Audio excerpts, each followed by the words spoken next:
TWN podcast.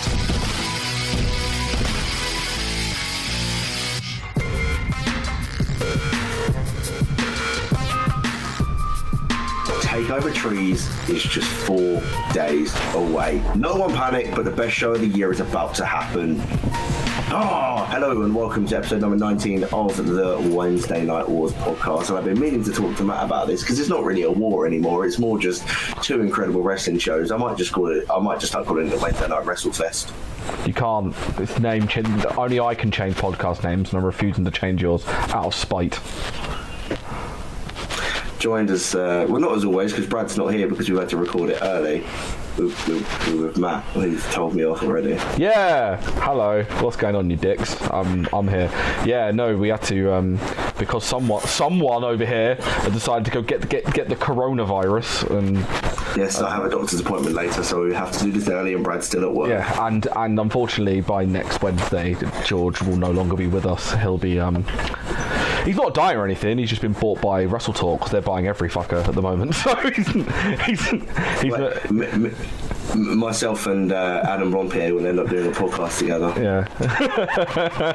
There's so many jokes I can't make. So I had to jump. Literally, I'm not even joking. We're breaking full kayfabe that we are recording this a little bit earlier today because obviously you are not around when Brad's around today, and obviously you are the host, so therefore we have to cater to your whim. I did literally ask every other person if anyone had watched AEW and NXT, and I was the only one that had watched it, mainly because my job lets me not really do a lot, especially 2 days before half term, so I had managed to watch both shows. But yes, I'm happy because I genuinely really enjoyed both episodes this week, so I'm happy to get my my analytical teeth into this.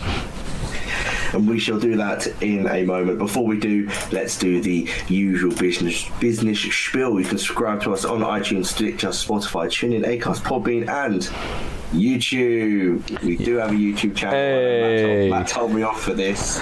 Double thumbs. I've actually been watching our stuff, and very good. Yeah, this is coming from a YouTuber itself. It's very good. Quality content. We didn't realise McIver can do things. We let him edit videos, and he's really good. McIver is my Bane spirit animal. Yeah, he is. God bless McIver and his quick editing skills. We love him. TWN podcast are also brought to you by We Love Sport, the fantastic app for finding your local sports bar showing the latest WWE pay-per-views all across England. They have over 400 of the best sports bars and pubs in the UK at your fingertips, so you can just book front row seats, go down there, have a few drinks, have some bacon chicken chips, just fries. That's what I had last time I went there, and they were absolutely banging. They've got an app you can download on Apple Store or Google Play, which is just We Love Sport. You can also go over to their social medias and follow them at We Love Sport UK, and check out their website, welovesport.co. Additionally, go visit our other sponsor, which is WrestleCrate. Use the code TWM Wrestling for a free autographed item when you do sign up for your monthly box. Use the code TWM Wrestling at WrestleCrate.co.uk, and it is .co.uk because Brexit means Brexit.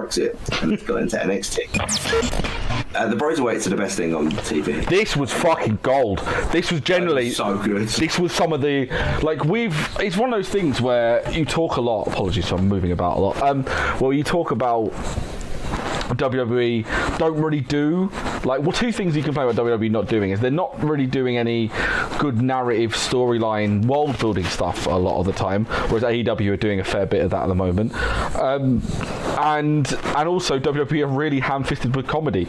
This was brilliant. It was so funny, and it also just really builds up the odd couple tag team thing of Matt Riddle and Pete Dunne, and shows that NXT isn't all po-faced wrestling fighty boys, indie-rific wrestling. Yeah, this was great. Sorry,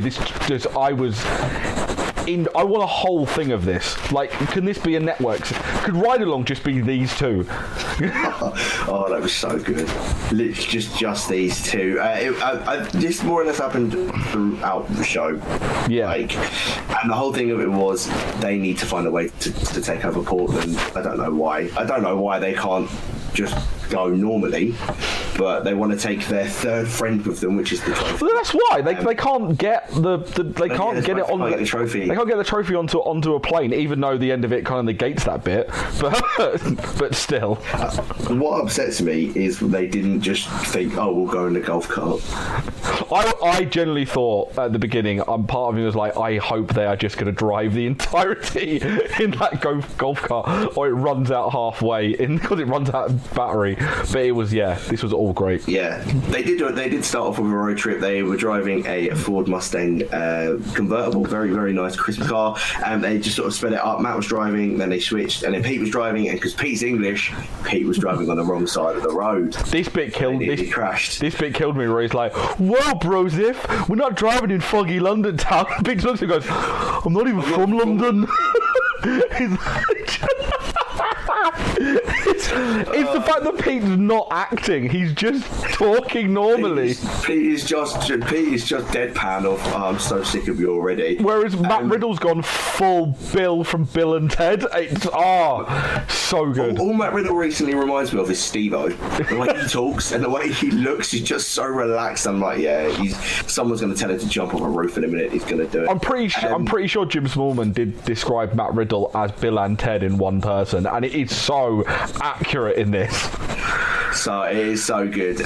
Yes, the police pull him up, and Riddle starts panicking like, fuck, that someone's going to find his weed that's somewhere stored in this car, and he's like panicking, trying to get everything straight. But just let me do the talking. It clips to the next scene, and it's the car being towed away, and Pete just goes, "That's the last time I ever let you talk." And they're both just saying neither of them have a driving license. that was the gold of the first segment. We were like, "Bro, I can't believe you said you don't have a driving license." Well, neither did you. So why did you drive? It was so dumb. It was so funny. Oh, it killed this. The whole thing killed me. It was gold. It's so absolute good. gold. The next scene, we move over to them on a swan-shaped pedalo on a lake of some kind. The way they shot it, was so good, because I thought they were like on the back of like the way they shot it, because it was all white and stuff. I was like, are they like on a speedboat or something? It's gonna be like it's gonna be like the $1 Million Man driving this, like something really random. But it's even weirder because it's just them on a fucking pedalo in the middle of, not even on the sea, in the middle of a fucking like pond. So they're not even going towards Portland. It was like a fountain feature. Town, just a little bit bigger. Oh, I said this is just my place to think. Like, what swan pun did he make? I've forgotten now. Riddle just goes, he makes a very punny thing about swans, and it's quite funny. I can't remember what it is now. I can't remember. No, and Pete's like, are we going to pedalo the entire way there? He's like, no, this is just where I come to relax and think. And he just sort of leans forward into a zen-like state, and it's just so stupid. The thing is, though, I think one of my favourite lines, or my favourite exchanges, I think is in the third one. So when we get to the third one, no, is it in the third one, or is it? It might be just before, where he just goes, "Well, what's your next move then, smart ass?" And he goes, "Thank you, my handsome friend, but this is no time." That was in the first bit. He goes, "What's your next move, smart ass?" He goes, "Well, thank you, my handsome friend." Compliment. Yeah, but it's no time for compliments. And he's just like, wasn't a fucking gold. This was gold. It's just how deadpan Pete just goes, "What's your idea now, smart ass?" Just completely flat face. So good. Riddle just no-selling it by thinking he's complimenting him. Smart ass is a compliment. And then the third and final skit we get to is them stood on a runway of an airport, out, stood by a private jet, and Pete's like, how have you done this? Like, how have you got us a plane? Matt's like, I know some people, don't worry. And he's like, we'll put this in the boot, shall we? Pete's like, just stop saying the word boot in like the cargo hold. And he's like, why are we not getting someone else to do it? And he goes, why would we want someone else to touch our trophy? In reality, it's them sneaking onto Triple H's private jet. They put the trophy in the cargo hold, and then he pushes Dunn inside. That was gold. That was a brilliant, because I don't feel like I was like, it's going to be someone else's, but whose plane is it going to be? We find out. And then I was like, maybe they're just stowing away on a plane that's going to Portland. The fact that they didn't feel it's Triple H's private plane. Fly. Like we said, I think someone has said before about the Bro-serweights are the tag team that we never knew we wanted, but now we cannot live without. And it is so true. Do you know what? I really wish the one thing that they'd done ever so slightly different is they got on the wrong plane, and then on somewhere on NXT YouTube channel, it's just them on a plane to like Chicago. Yeah, that's right. It would be fucking brilliant if they should have filmed a bit where they got on the wrong plane and ended up outside whatever Revolution's being held. Just be like, bro, we're at the wrong event. And Pete's just like, I'm just gonna call a fucking Uber. It's so good. Riddle is calling the cargo hold of it a boot. Obviously, it's a. God, he's trying to be English. And just trying to be English, and he's doing it in an accent, and Pete just keeps telling him to stop. He's like, "You get inside, you pull, I'll push." So they push the trophy inside, and as Pete tries to get out, Riddle pushes him back in, jumps up, pulls it up, hides, and he goes, "Well, whose plane are we in then?" And you just see Triple H walk along up the stairs on the phone, and then the game starts playing in the background. I hope, because they've done this stuff like they've done this only in ICW. They've done bits where it was like Shaw and Jack Jester, like they had a whole vignette of them rushing to the venue. Their entrance needs to be like Undisputed Era come out, and then the Bro-serweights come out first, but there's a video of them like falling out of the carriage thing, and then them rushing to Portland, and then driving in on the Bro-serweight mobile. Like it needs to be a whole thing. I want to see the bit of Riddle and Pete Dunne, Triple H finding them in the luggage hold. And Triple H looking at Pete going, why? Because they've got to, I think that this has surely got a path, because they're doing all this stuff. Like, a lot of people are saying, the WWE aren't happy with Matt Riddle, and Matt Riddle's getting buried. I'm like, have you not seen like the mental push he's been getting? Like, he's winning the tag belts, and he's having vignettes recorded, which basically just showcasing him as how entertaining this man is. Because he's not just MMA punchy kicky man, he's ridiculously entertaining, and he always has been. Hilarious. And all of this is just, I hope they play into this further at TakeOver Portland, because it's fried gold, absolute gold. Loved it. It is absolutely beautiful. It is so funny, and their chemistry just is beautiful. And it's like Matt says, it's something we didn't even realise we wanted in life. Yeah, it's just levels, absolute levels. It is so good. On to some actual wrestling action though. We did get ourselves a cruiserweight #1 contender crown for last night. A match between Angel Garza and Lio Rush. Lio Rush actually won. I'm a little bit surprised that he won by roll up. I'm not surprised he won generally after what Angel Garza's been doing on the ring. Yeah, I feel like this is going to be Garza's farewell. I'm hoping it is, because it makes no sense for him to be a face on NXT. A face. He's not really a face on NXT. He's a lovable heel. Yeah, and a heel on Raw. It makes sense for them to kind of be like moving on. This was okay. It was the weakest match they've had so far, because their first match these two had together, the one where Garza won the belt on NXT, was like in my top 10 matches of last year. It was brilliant. Yeah. This was still great, but it's probably the weakest one out of the ones they've had so far. But there were some very rough looking moves in this match as well. I mean, I put in my notes, final hour to the floor, ow. Yeah. Final hour to the knees, double ow. Yeah, it's that thing of Lio Rush gets so much hang time and so much hops, as the kids say, on that frog splash, that if he does it to the floor, it looks like it sucks. When he hits knees, he's just getting all ribs into the knees, and it's Ruffington, absolutely Ruffington. But yeah, these guys are like just Angel Garza. I was thinking about this just watching NXT, weren't we thinking about Carrillo, Andrade, and Garza, that whole little thing. Carrillo's, I've turned around, like Carrillo for me now, they've been looking for someone to replace Mysterio as like the underdog Latino market thing. Carrillo is that guy now. Like he's such a good underdog as like an underdog fighting from underneath babyface, and somehow, and this is they are the first or whatever, but WWE have stumbled into having two Eddie Guerrero-esque heels, as in like smarmy but so good at what they do. Like Andrade's more of the Sadistic. Yeah, like the late heel Eddie Guerrero, just before his obviously his passing, that kind of Eddie. Whereas Angel Garza is full on like Latino heat Eddie Guerrero heel, and it just I love them all. I love them all. It's the best. And this match was very good. And also, the thought of Lio Rush against Jordan Devlin is mouth-watering, to say the least. Yeah, that match is going to be good. Are they going to add it to TakeOver? They have 6 matches already, and that's one more than we normally get. No, I can put this to bed now. They've announced 3 matches for the NXT after TakeOver, and Devlin versus Rush is one of them. Lovely. Wonderful. Cool. Last night we also got Johnny Gargano defeating Cameron Grimes. And is it me, or is Cameron Grimes so white you think he's English? Like, he's so pale. No, he's just incredibly southern. Like, that's him. He's just... His gimmick is the South, y'all. And the South. And carnivals. Someone will paint a federal flag on his back. Jump the General Lee.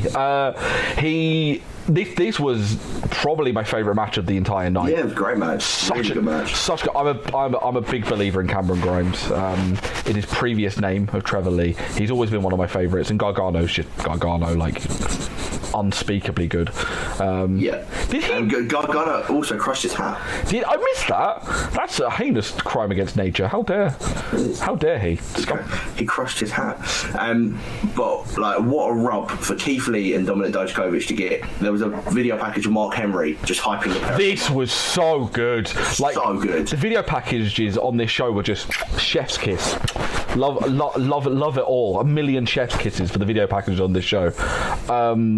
Yeah, like they built up Keith Lee and Dijakovic as big deals. Like my favourite line was for Dijakovic, which was Mark Henry saying he can walk over the top rope like the Undertaker, but he can do a backflip like Rey Mysterio, and that sums up Dijakovic brilliantly, and also puts him over with 2 legends of the industry. And it's just like, this is, if they give this time, this could be a contender for match of the year already between Lee and Dijakovic. Well, I mean, this is what, their 5th, 4th. Fifth. This is the fifth TakeOver. Yeah, first TakeOver, 5th match.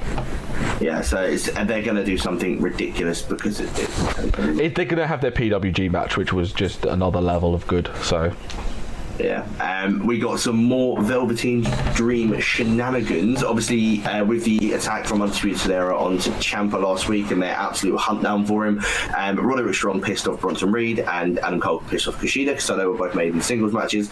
Roderick Strong defeated Bronson Reed despite Velveteen Dream attempting to distract him with... How did he defeat him? It was a knee and he kicked out. Yeah, Bronson went for the frog splash and Strong hit him with the high knee, Yeah, I mean, that's how he pinned him. Velveteen Dream appears on the Tron. He has tights on his tights. He has "Call Me Up" Marina on his arse. Obviously, Marina Shafir is Roderick Strong's wife. And he says that if something happened to Roderick, someone basically could easily fill his space in that family. It's more problematic that he has the child on the gear rather than the wife. But the thing is, though, it's one of those things of like, I was watching this, and this is very heelish behaviour from Velveteen Dream. It is very, very heelish. Like saying, because at one point, how did he phrase it? He said, if someone was to take you out, and I was like, is he gonna murder Roderick Strong? However, no, I was like, is he gonna kidnap the child? Yeah, that's what I thought. For a minute there, it went very fiend, like he was going to take his family. But however, Velveteen Dream did explain what Roderick Strong did, which is throw him off a fucking truck.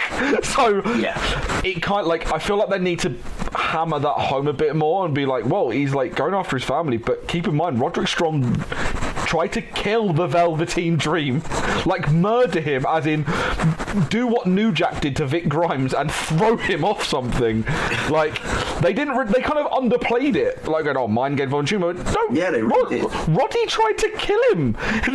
This should be a bigger deal. Yeah, Roddy went for what Velveteen loved, which was the North American title. So Velveteen's going for what Roddy loves, and that's his wife and child. He's going to eat his child. keep. Yeah, he's going to eat his child, more or less. We got a premonition, in a sense, to Dakota Kai's obviously encounter with Tegan Nox. Dakota defeated Candice LeRae with a roll-up. Candice attempted a post-match attack. It was reversed by Dakota, and then Nox made the save. I will say this now, and when I thought about this, I thought I was doing it with Brad, so I'd be clear, but I'm doing it with Matt, so he's going to kill me. I want Tegan to win because of the videos they've been putting out on the WWE YouTube channel. Tegan won the first match. Kai should win this one. And then there's a rubber match at Mania, well, TakeOver Tampa, and then Nox wins it there. There's going to be a third match, and honestly, they're giving him a street fight here. I'm trying to think of what Hell in a Cell. That would be the thing is though, it'd be fine if it was someone like, but Kai and Nox are legitimately quite small, so it'd be really weird to see them in a giant house. I would say last woman standing, have them both in or knee brace. No, I Quit match. Oh yes, it should be an I Quit match, shouldn't it? I want to talk about Dakota Kai's gear. What, the fact that it just says Captain Kota? Captain Kota baseball shirt. She's wearing the baseball booty short things now. And she's full on almost dressing a bit like Naito, and it's really fucking cool. I hope they sell the Captain Kota baseball shirts because I will buy one. I'm literally just trying to see if they've released it yet because I know you're gonna want. I will buy one. I will pay for shipping, sir, as well for the Captain Kota baseball shirts. I still haven't bought a Dakota Kai shirt for my Eternal Discreet. It's on my to-do list. That a Bella's and a Naomi shirt are like my next 3 shirt purchases. My one and only purchase is the one I'm currently wearing, which is the brand new Edge shirt, which I bought the day after Royal Rumble, and it got shipped yesterday. Yeah, no, on my to-do list. To be fair, the Naomi and Bella shirt have been on my to-buy list for about 2 years. I just keep putting it back. I am going to buy myself a Bella shirt and a Naomi shirt, and I will get the Dakota Kai one as well. It's alright. My next big purchase is going to be the Edge spinner belt because they've released it. Yeah, no, but you're a pervert because you're buying a fucking replica belt, you mark. I've got problems with people that buy. Actually, no, people that buy them and put them up on the wall, fine. If you put it up on your wall, fine. If I ever see you at a show and you're wearing it, I will have to slap you. No, I'd never do that. Good to know. I'd never do that. And we got some more developments in the women's title match, but Bianca Belair basically squashed Santana Garrett pretty easily. Ripley comes out, bit of a post-match confrontation. Ripley says, I'm not looking around, I'm looking at you, but after Sunday I'm going to be looking through you, in a sense. And Belair says nothing, hits a KOD on her and walks off. It was I was a big fan of all of this. It was a nice little confrontation. Bianca Belair, I remember when she first came into NXT, one of my biggest things was that she had no charisma. She was a great wrestler, she was really, really good, but my God, she was just dead behind the eyes. I could never connect with her. Last week was the first time I've truly gone. She's now come to be one of the best people on the mic, and the reaction. I think it wasn't played up enough how good her reaction was when Rhea and Charlotte were face to face, and they just ignored her in the ring last week. Yeah. It was the best. Generally, the reaction that someone like her would have of her age would be to be like, I cannot believe these two. literally, I want to be like, goddamn white people. That's what I wanted to do. I'd get that's probably a Joe comment, to be fair, but still. But yeah, no, this is a really good confrontation. Yeah, and it sets up, it's just one of the most hotly anticipated matches. It's hard to make a hotly anticipated match based on a card, but because of what's at stake, Charlotte at Mania, basically, it's incredible, and I think it's going to be a triple threat at WrestleMania between the three of them, because Bianca Belair is probably just proved to Vince McMahon why she is one of the best at NXT. That would not shock me. If Charlotte fucks up the match and end it in a no contest, we can have a triple threat match at Mania. Yeah, makes sense. And then maybe Bianca comes out on top because Charlotte got pinned. Nah, they won't pin Charlotte. Yeah, I don't know. stranger things have happened. And the final match last night, Adam Cole defeated Kushida, confronted by Ciampa after the match, and then Ciampa dropped him and spoke to Goldie for about a minute after NXT went off the air. It was an okay main event. I'm not gonna lie, I was doing work while I was watching the end of this show, so I zoned out to this bit. But no, the match seemed good from what I saw, and it was an okay close to lead into NXT, but they'd done enough with the Dream and Roddy stuff and the Bro-serweights stuff for enough to be like, I need to watch this show. I do have things to bring up, obviously stuff going forward. I know we are probably going to do predictions at the end of the... I said, do you want to do it now or at the end? You know what? Let's do it at the end because it's obviously after the fact. We'll talk about it and then we'll do it. But they've announced 3 matches for NXT next week. They've announced Roddy and Velveteen Dream. That's going to be, I think, the main event next week. They've also announced the aforementioned Devlin against Rush for the Cruiserweight title. And there was obviously a little vignette with Robert Stone and Chelsea Green. So we're going to have the rematch, the relaunch of the Stone brand and Chelsea Green as she faces Caden Carter in a rematch, which I imagine Caden Carter is going to win again because I think this is going to be the gimmick. It was a pretty good, really, really fun episode of very NXT. fun episode of NXT, a very good go home show. And yes, obviously every company turns it up for a go home. TWM podcasts are brought to you by We Love Sport, the fantastic app finding you your nearest sports bar showing the latest WWE pay-per-views. We Love Sport has over 400 of the best sports bars and pubs in the UK at your fingertips and allows you to book front row seats, giving you the best views of the action. You can also check out what sports are being shown over the next 7 days, making sure you don't miss a second of the action. Download the We Love Sport app on the App Store or Google Play Store. Follow We Love Sport on all social media platforms at We Love Sport UK and check out welovesport.co. The Inner Circle has a new member, and AEW screwed up how to show him to us. Jeffrey Cobb, as I live and breathe, I'm so happy. Jeff Cobb is the newest member of the Inner Circle. Early in on AEW, Jericho being interviewed says, Moxley, you're a human piece of trash, you're not on my level, yada yada yada. He said he scoured the globe for an assassin and came up with Jeff Cobb, and if Moxley can survive Santana, he gets Cobb next week. I only have one issue with this, and that's that they should have just not mentioned him. Just don't mention his name. Give Moxley a surprise opponent next week, and that pop would have been... No, because I feel like he's going to get a bunch of people that aren't... He's going to get a bunch of... Because I had this conversation with Kayla, one of the bigwigs at TWM about this, because he was like, look, trying to fire me. Because we keep trying to... Well, stop doing things. He wasn't 5 people stuff, even though he has no political power whatsoever. We're talking about all this stuff, and he's like, AEW have brought in another person that's really over with their already existing fan base, and I was like, no, they've brought in a internationally recognized star. Jeff Cobb is a big deal. He got massive exposure in Lucha Underground. He's a big deal on the independents. PWG, former PWG champion, is a big deal in New Japan. It's a pretty no one cares about Ring of Honor. It's a pretty big deal to get someone of his stature in, and they need big lads. And Jeff Cobb is a big lad that can throw people about. He's a very big lad. It has been now come out that his contract with Ring of Honor expired at the end of 2019. Yeah. He's just still been working with them. He was obviously working with New Japan. They offered him a contract, and he said no. He's a free agent, which is why I'll give you the with AEW. He hasn't signed a contract. No, I'll give you the Iggy on this. So basically, his contract came up with Ring of Honor, as did about 9 or 10 people did at the end of Final Battle. 90% of their roster, because no one wants to work for them. Yeah, but actually they've turned it around. They've actually done quite well for themselves in the last few months, even though they're still part of a shitty organisation.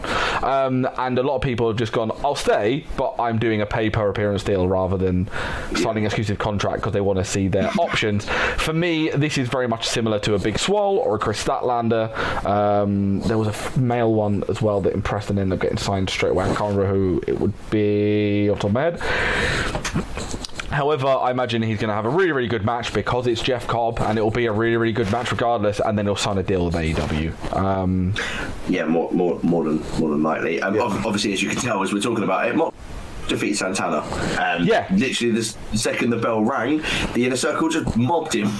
That was a good match. It was a fun little match between Moxley and Santana, watching two half-blind men fight each other. Do you know what I love that Jericho's now reinvented, because there's not things many people used to do, and that's whipping people with a towel. Oh, I love that. I think it's a really, really cool. No one really does it. Yeah, it's a really unique thing of because you can't really do belt shots because you're not going to do big, brutal, gimmicked headshots or the ungimmicked headshots anymore in modern wrestling, but the idea of someone getting a big, massive belt with studs and stuff on it, and big leather belt, a big leather belt and stuff, and then just absolutely yeeting it across someone's back. Genuinely, I was like, no, that would suck. That's a really painful move. So I like it. I like it as a spot, and I liked all of this. I did like the bit with.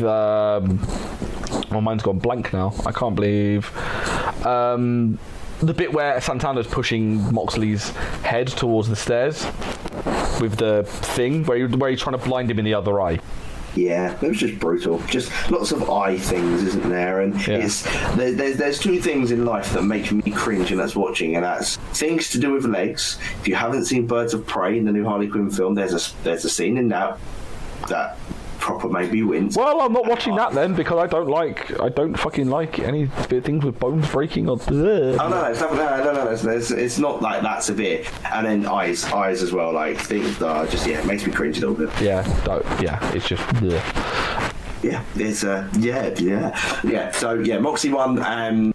Whole Inner Circle beat him down afterwards. Obviously. First off, Ortiz rushes the ring. Guevara comes in, Hager comes in, and Jericho just sort of saunters down like he does. Jeff Cobb comes out. We didn't think we'd see him till next week, but he comes out. He hits the Tour of the Islands on Moxley, and they all pose together like the big bad boys they are. That's their new name. I'm not calling them in a circle anymore. They're the big bad boys. Big bad boys.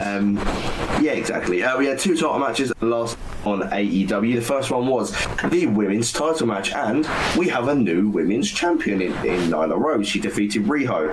I feel very sorry for Riho, and I feel very sorry for the AEW women's title. It's one of those things with this, because Riho's never in the country. She's constantly wrestling for Joshi and Stardom and stuff. So I think this was kind of a means to an end. It was we need our champion to be in the country. And maybe it was a case of Riho said, I'm going to be in the country more often. And then she's gone back on it. So they've gone, well, we need to take the belt off you because you're never here. It's now confirmed. Matt's just confirmed that Riho is the Brock Lesnar of AEW. I was going to say, they're one of the Brock Lesnar of the women's championship.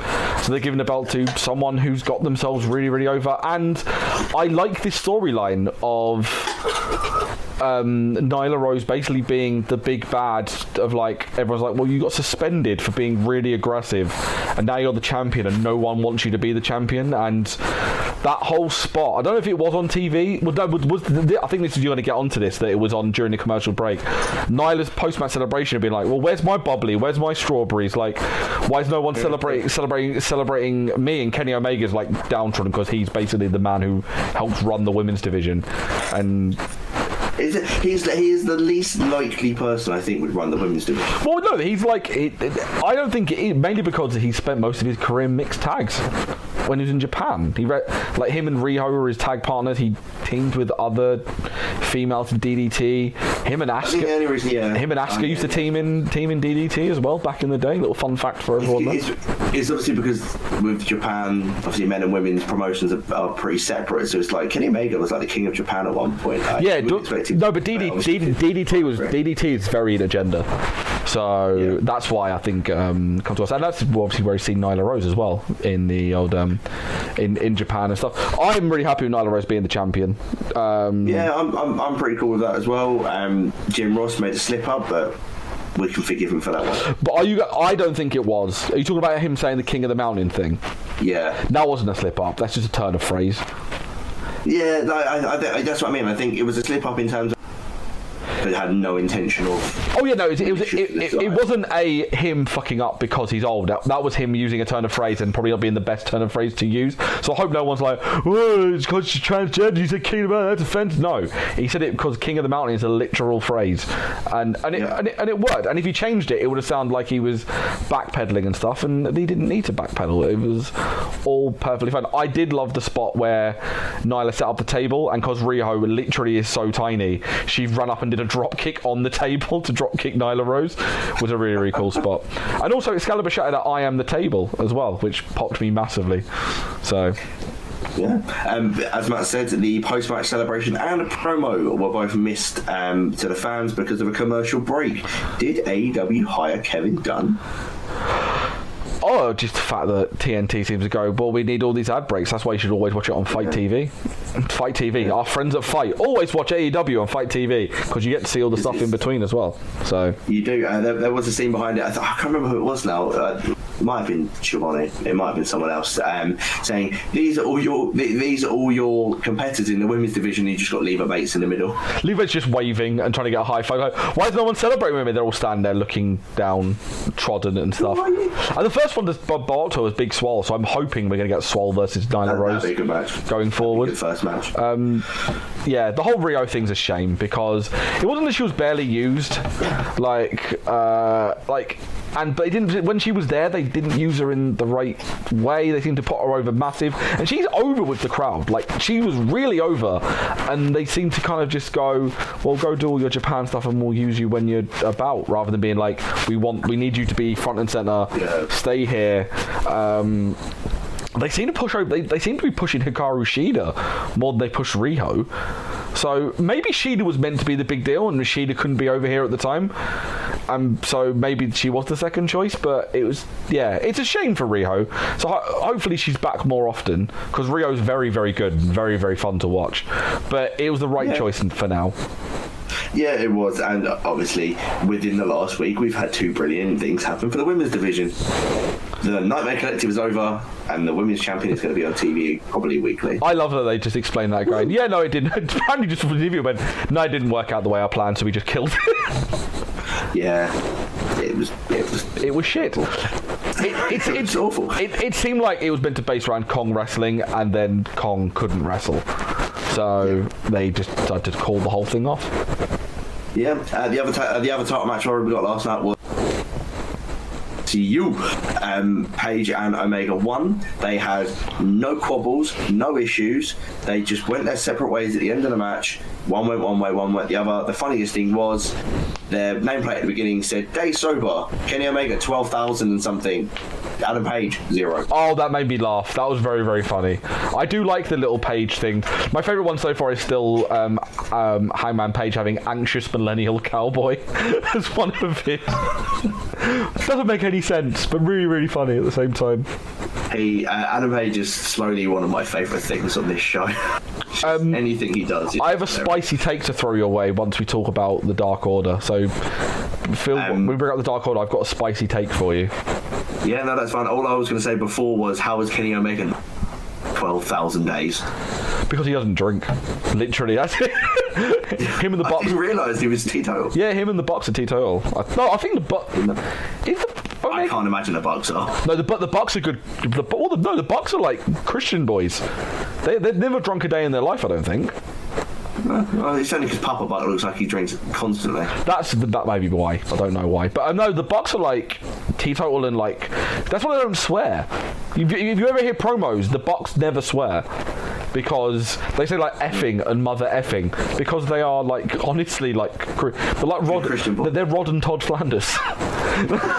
They really are. Oh, I love that comparison. After the match, the tag match finished, obviously Omega Page went their ways. SCU was still in the ring. The Dark Order comes out and surrounds the ring. They are eventually joined by the Best Friends, who seem to come out and even the numbers. Then the Butcher, the Bunny and the Blade, and TH2 come out. Yes, TH2 are still a thing. Finally, the Young Bucks do come out as well, and a huge brawl commences to hype up the Battle Royal for next week. I know exactly what Matt's going to say. It's because what Jim Ross called the Young Bucks. I didn't hear that, so I can't remember that. He called them the Bucks of Youth, and who used to? Oh, he did, didn't he? Yeah, Broken Matt, of course. It like all signs point to the Exalted One being Matt Hardy. He's now done with WWE. He's going to be going there, etc., etc., etc. I have a spicy take that I think of there's a much better idea if Matt Hardy doesn't end up going to AEW, and it's a swerve. And I would have the guy who is the Exalted leader of the Dark Order be Kenny Omega. Oh. It would make sense because he came in, is in a massive slump, end up getting caught up in all this stuff with Pac. He's desperate to beat Pac and desperate to kind of get Pac away from him. Moxley brought him to a very dark place in that unsanctioned match, and Pac's brought him to an even worse place with this, and he's then stuck in a tag team with Hangman Page, with a guy who doesn't respect him. He feels unloved, he feels forgotten, so therefore he decided to join the Dark Order and become their leader. And I thought it's going to be Matt Hardy, but I had this really cool idea of basically the Cleaner coming back and being the leader of the Dark Order. I thought it would be quite cool. It's just annoying that we can't get Jeff along as well as just like the brother Nero, because obviously he was injured and his contract has now been extended. Yeah, but the thing is though, honestly, Jeff's probably better off in the WWE, I think. Yeah, he suits it more. Matt can be fine in AEW. Matt will be able to be Broken Matt Hardy. He's going to be great. They're going to have him as the big monstrous leader of the Dark Order. Jeff's fine in WWE. He doesn't need to. We don't need another TNA Jeff Hardy. Let's put it that way. Yeah. Last night as well, we got Dustin Rhodes defeating Sammy Guevara. This is a match, I think. Really good match. Already. Really good match. They have really good chemistry. They do. Dustin Rhodes is probably double his age and just is so good. He calls out Hager after the match for a match at Revolution, saying, you failed in MMA, you failed in AEW. Why haven't you fought yet? Come on, have a match with me. Hager walks down to the ring, turns around and walks off. But they have confirmed it for Revolution now that it's going to be Hager. Hager is a silent assassin, more or less, at the moment. And would you believe it? They've only had one match between the two of them, and that was on a 2013 episode of Main Event.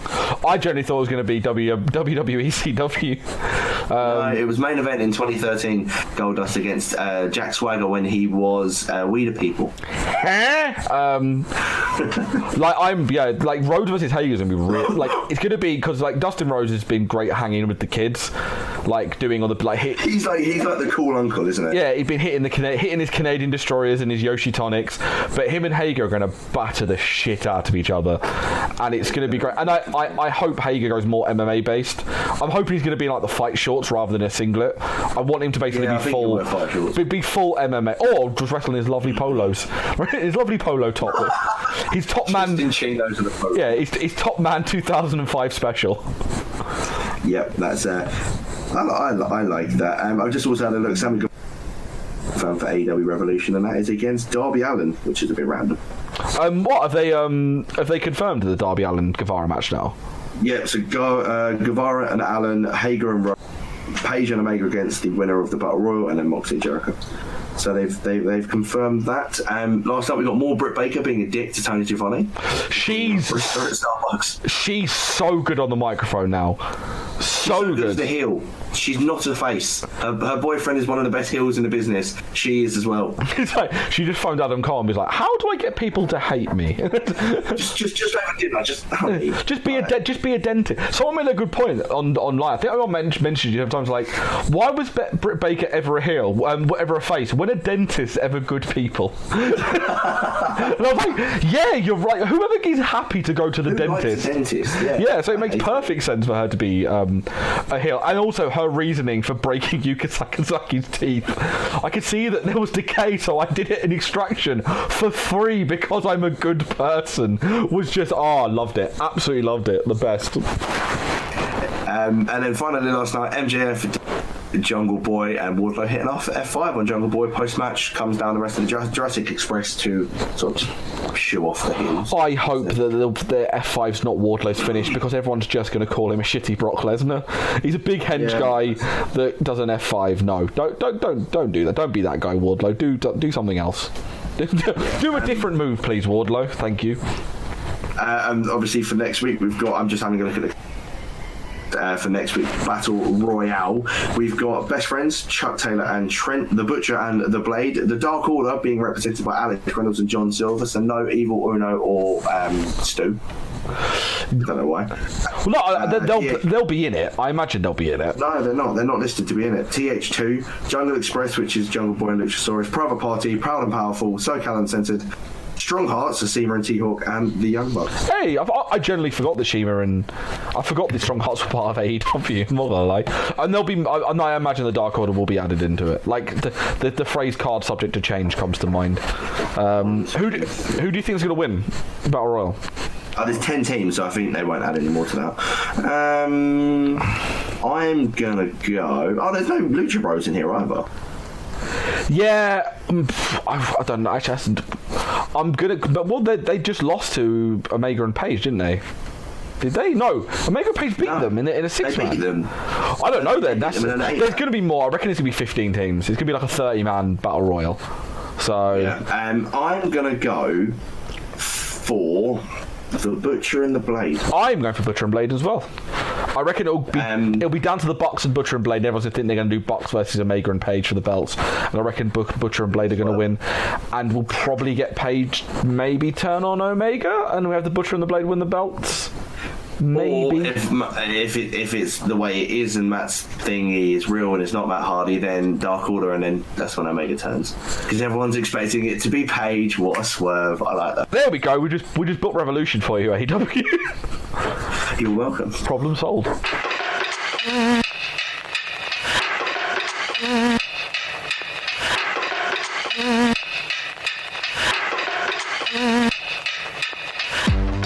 TWM Podcasts have joined forces with WrestleCrate, the original and best monthly-themed monthly wrestling subscription service to bring you a fantastic deal.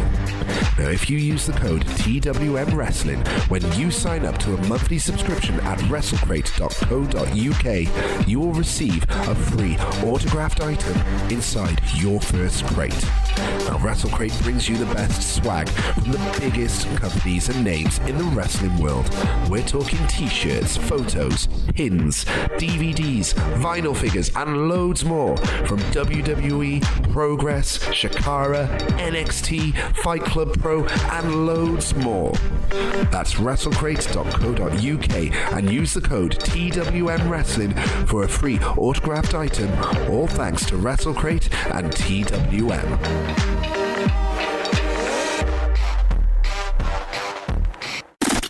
Matt, what was your favourite show? It is very, very close. But purely for the video packages, NXT takes it. I feel like this is a very NXT heavy podcast because you seem to win a vote every week. But it's one of those. I don't know what it is. I think it's maybe. I reckon when this podcast gets into like year one, it's going to be a lot more back and forth. But. Yeah. Like, you've got to think, you've got to look at it. NXT has constantly just stayed at good.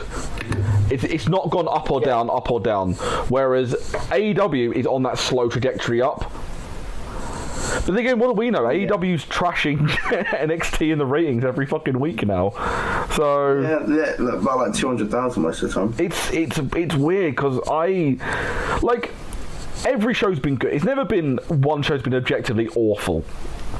There was one a couple of weeks ago where AEW just was terrible. Oh yeah, there was one that was absolute piss water a few weeks. I remember that. But it's like most times, that's the exception that proves the rule. Most times they're good. They're both good. So it's not exactly one's bad and one's not. But yeah, NXT just seems to constantly keep my interest longer. But then again, AEW I watched and really, really enjoyed the whole thing. I loved Cobb, I loved Nyla Rose, the championship match, I loved the Omega and Page stuff, I loved Britt Baker, Rhodes and Guevara was really good. It was just the two video packages pushed it over the edge for me.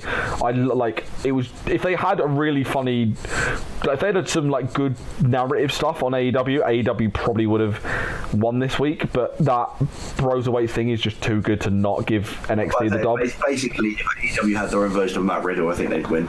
There we go. What you need is your own version of Matt Riddle. Problem. Well, they've got Jeff Cobb. There we go. That's their version of Matt Riddle. Yeah, but I don't think Jeff Cobb's going to be funny. Like, I think he's just going to be super uber serious. And well, for now he is. We'll see. They've got Orange Cassidy, so just have more of him on TV. So should we chat about TakeOver quickly? Yeah, let's chat about TakeOver Portland, or TakeOver Trees, as Matt likes to call it. TakeOver Trees, because the opening video had a load of trees in it, so I put two and two together. And now another logo is a chainsaw blade. Yeah. And a round saw blade. It's TakeOver. It's TakeOver Lumberjack. It's TakeOver Black and Decker work, mate. That's what I'm calling it from now on. Nice. So the first listed match on the card is Rhea Ripley defending her NXT Women's Championship against Bianca Belair. Matt, who have you got and why? We're doing predictions. Sick. I will go for... I'm going to go for Belair by DQ because Charlotte Flair does. Charlotte Flair comes out to watch the match. Maybe she's in the front row, something like that. Maybe she's just standing on the ramp. Maybe she's got a throne because she's a queen. I don't know. And Rhea mouths off to her, and Charlotte comes in, boots her in the face, and we get that, and then it's triple threat at Mania. I like that idea, but realistically, I'm going to say Rhea. If it's a straight one-on-one, Rhea Ripley's winning. If Charlotte's going to be at TakeOver, then Bianca Belair's winning by DQ. You can't have both. You have to have one or the other. I'll go Rhea. I'll tell you what. If you go Belair, I'll go Ripley. Okay, I'm going Belair by DQ. Cool, and I'll go Ripley just by distraction of some kind. Charlotte will get involved. Ric Flair will come out and I don't know. He'll do that thing he'll do what that Newcastle fan did a few weeks ago. He'll come out and willy-copter, causing a distraction. There's my prediction. Ric Flair's getting his knob out. NXT TakeOver Portland. Still doing the announcement. Right by Beth Phoenix. Woo! Then all you hear is, "You think you know me?" Edge comes out, he gets his cock out. Then Angel Garza comes out because we don't know Beth Phoenix fancies Angel Garza. Whips his trousers off. He's got everyone gets their dick out. Is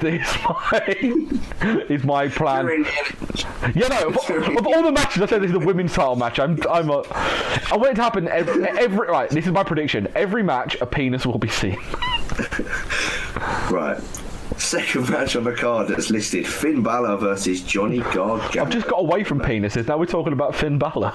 God damn it. Very protruding. Yeah, I'm going to say Gargano. I'm going to go Finn. Yeah, no, Finn got his big win against... Who did he face? Riddle, didn't he, at the last TakeOver? So yeah, I reckon we have old Jonathan Garganos. I think if Johnny is to win, I think it'll be because Finn goes ballistic and just gets a bit too sadistic, a little bit caught up, and then gets surprised. I can't see him tapping out to the Gargano escape. I reckon we have Gargano win, and maybe Finn moves on. Maybe we get Ciampa Gargano at WrestleMania, get it at Tampa Bay. But now it's two friends facing off rather than two enemies. Because we never really got the blow off to that feud, so maybe we get that 1 year in the making. So I don't know, but I'm going to go Gargano if you're going Balor. Yeah, we'll do that. We're both going to have the exact same one. The NXT tag title match. It's the Bro-serweights versus the Undisputed Era, and I'm going for the Bro-serweights. I assume you are as well. Yeah, Bro-serweights. They've won the Dusty Cup and they are way over. And this is part 2 of the Undisputed Era's Golden Dynasty crumbling. So they lose the belts now, and then obviously Cole then loses the NXT title. We're about to give away what's going to happen in the main event. Nice segue into the next. Yeah, I won't say it. I'll save it for my next prediction to go ahead. Cool. So next match is the NXT Championship match between Adam Cole and Tommaso Ciampa. Adam Cole wins this because he's losing the belt at TakeOver Tampa Bay, not at TakeOver. See, I'm going to go against you. I'm going to go Ciampa. No, do what you said. they're not going to Kurt Angle Adam Cole. They're not going to let him lose about the pay-per-view before the big Mania show. So Cole wins, probably through nefarious means. I don't know, he kicks... Again, I don't know what, I've something clearly got it on my mind. I'm just about to say Cole kicks Ciampa in the dick. Ric Flair... Has penises on his mind. I've got penis on my mind. I have no idea why. Rodney Strong comes out and starts windmilling, and Marina Shafir comes out as well. The entire Undisputed Era started windmilling. The reason I've got this in my head, for some reason I started thinking of the Football Ramble, and this was a joke they made of everyone windmilling in the stadium, and it causes a helicopter effect, which makes the stadium float away. Anyway, stop making weird knob gags. I don't know why I'm doing this today. No, there's going to be some sort of low blow, exposed turnbuckle, some sort of shenanigans. Adam Cole puts a knife in his knee, and when he does the last shot, just stabs Ciampa in the back of the head. Yeah, Cole's winning, shitty win, and then he loses the belt at Tampa Bay at NXT TakeOver ship. Fair enough. The penultimate match listed. Tegan Knox in a street fight, and we obviously spoke about this earlier. And Matt, you said Dakota, didn't you? I know. I said. Dakota's winning this one, and then we have the rubber match where Tegan wins at Mania. So.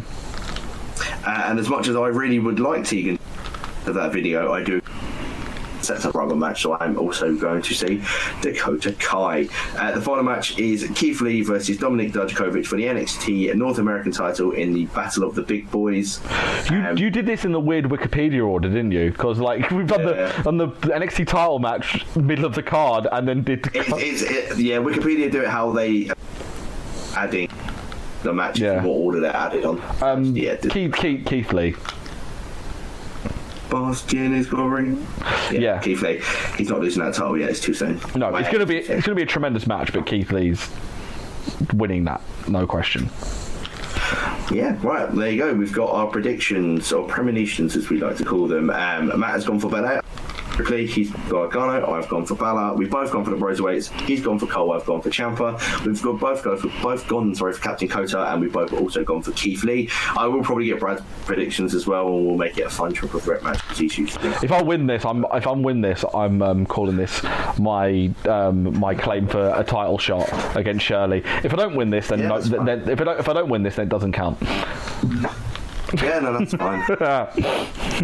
That's fine. And as much as Matt has been rambling on about it's unfortunately it's time to end the podcast. I've just done that like Jeremy Clarkson on this bombshell. On that bombshell.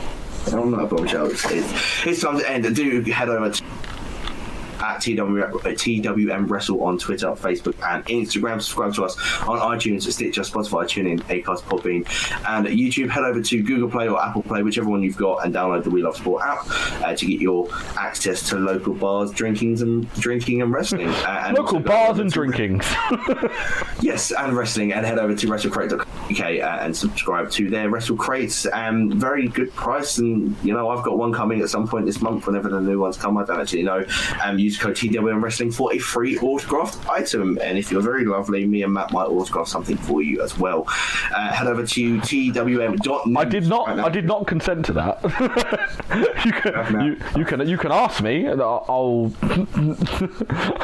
autograph only photos of that fan at the Newcastle game. That's all I'm autographing from now on. Midway through, if no one understands what Matt is during Newcastle and Oxford. Just Google it. Google Newcastle Willycopter. It'll come up amongst other things.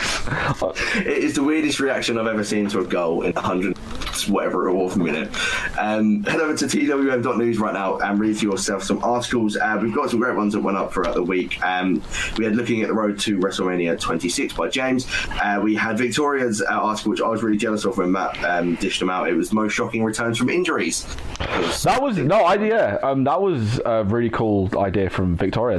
Because again, breaking kayfabe, me and the Brain Trust think of a lot of the article ideas unless they are pitched, and Victoria pitched that one herself. It was a really, really nice article. That's such a good one, and I actually haven't had a chance at some point.